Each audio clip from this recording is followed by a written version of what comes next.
Sir, ഞാൻ ഈ സ്ഥലം സന്ദർശിച്ചാണ്. ഇത് അക്ഷരാർത്ഥത്തിൽ കുടിയൊഴിക്കപ്പെട്ടിരിക്കുകയാണ്. കാരണം നിരവധി വർഷങ്ങളായി ഫോർവേഡ് നോട്ടിഫിക്കേഷൻ വന്നിട്ട് അതിൻ്റെ നടപടിക്രമങ്ങളൊന്നും മുന്നോട്ട് പോകുന്നില്ല. വിമാനത്താവളത്തിൻ്റെ മുകളിൽ നിന്ന് സാധനങ്ങൾ പാറയും കല്ലും ഇടിഞ്ഞു വീണ് അവിടെ വാസയോഗ്യമല്ല, കൃഷിയോഗ്യമല്ല.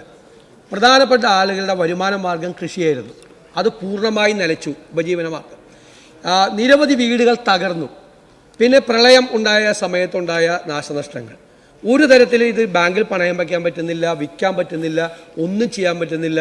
വേറെ ഒരു സ്ഥലത്ത് പോയി താമസിച്ചാൽ അവിടുത്തെ വാടക കൊടുക്കാൻ പറ്റുന്നില്ല. പരിതാപകരമായ അവസ്ഥയിലാണ്.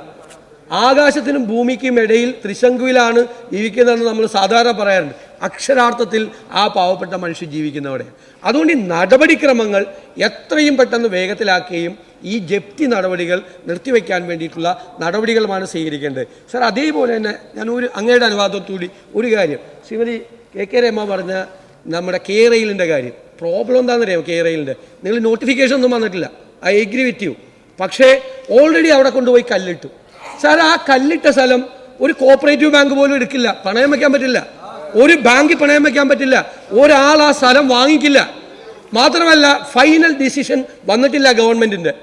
ഗവൺമെൻറ് ഇപ്പോഴും പറയുകയാണ് റെയിൽ വരും എന്ന് പറയുകയാണ്.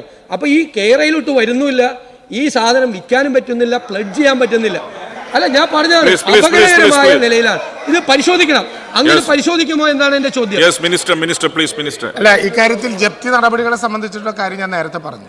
അതിൽ ഒരു കാരണവശാലും പേടിക്കേണ്ട പ്രശ്നമില്ല. റെയിലുമായി ബന്ധപ്പെട്ട് സംസ്ഥാന സർക്കാർ തന്നെ പരസ്യമായി ഇക്കാര്യത്തിൽ നടപടിയെടുത്തിട്ടുണ്ട്. അത് ഒരു കാരണവശാലും ഈ ഭൂമി വിൽക്കുന്നതിനോ പ്ലഡ് ചെയ്യുന്നതിനോ തകരാറില്ല. അത് വീണ്ടും ഉറക്കെ ആ കാര്യത്തിൽ ഗവൺമെൻറ് പറയുന്നുണ്ട്. ഭൂമി ഏറ്റെടുക്കൽ നടപടികൾ ആരംഭിക്കാതെ ഉള്ള ആശങ്കകൾ ജനങ്ങളെ ബോധ്യപ്പെടുത്താനും ബന്ധപ്പെട്ട ബാങ്കുകളുമായി സംസാരിക്കാനുമുള്ള ഇടയുണ്ടാക്കൽ മാത്രമേ സാധ്യമാകുള്ളൂ. ബഹുമാനപ്പെട്ട പ്രതിപക്ഷ നേതാവ് ഇവിടെ സൂചിപ്പിച്ച വളരെ പ്രധാനപ്പെട്ട ഒരു പ്രശ്നം കാലവർഷക്കെടുതി ഉൾപ്പെടെയുള്ള വിഷയങ്ങളുമായി ബന്ധപ്പെട്ട് അവിടെ ഉണ്ടായ നഷ്ടങ്ങളാണ്. അതത് കാര്യങ്ങൾ പരിഹരിച്ചുകൊണ്ട് ബന്ധപ്പെട്ട ഡിപ്പാർട്ട്മെൻറ്റുകളോട് നഷ്ടപരിഹാരം നൽകാൻ പറയാം. ഇവിടെ ഭൂമി വിൽപ്പനയോ ഭൂമിയുമായി ബന്ധപ്പെട്ട പുതിയ പ്ലഡ്ജിങ്ങോ ഞാൻ അങ്ങയോട് ഈ സഭയിൽ ഉറപ്പ് നൽകുന്നു. പ്രത്യേക കേസായി ജില്ലാ കളക്ടർക്ക് അപേക്ഷ നൽകിയാൽ ആ കേസുകൾ പരിഗണിച്ചുകൊണ്ട് പ്രത്യേക കേസുകളിൽ അങ്ങനെ പ്ലഡ്ജ് ചെയ്യാനുള്ള അനുവാദം ബന്ധപ്പെട്ട ഉദ്യോഗസ്ഥന്മാർക്ക് നൽകാവുന്നതാണ്. ആ കാര്യത്തിൽ പ്രയാസം ഉണ്ടാകില്ല.